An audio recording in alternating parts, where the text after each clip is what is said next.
Bercasio, and I'm telling you who is Rizal.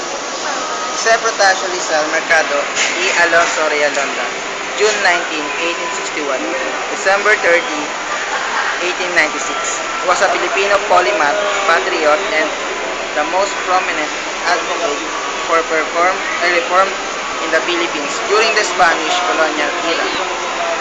He is regarded as the foremost Filipino patriot and is listed as one of the national hero of the Philippines by the National Hero Committee.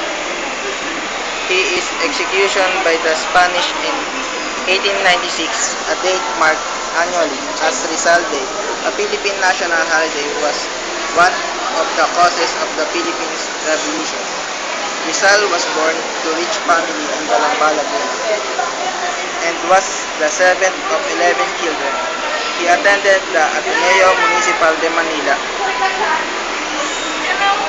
earning the Bachelor of Arts, and enrolled in medicine at the University of Santo Tomas. He continued his study at the Universidad Central de Madrid in Madrid, Spain, earning the degree of licence in medicine.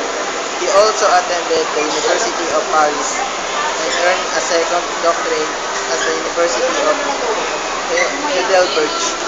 Rizal was a polyglot, conversant in 22 languages.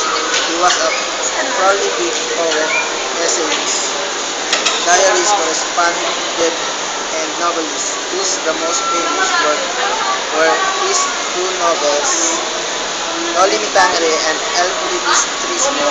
His social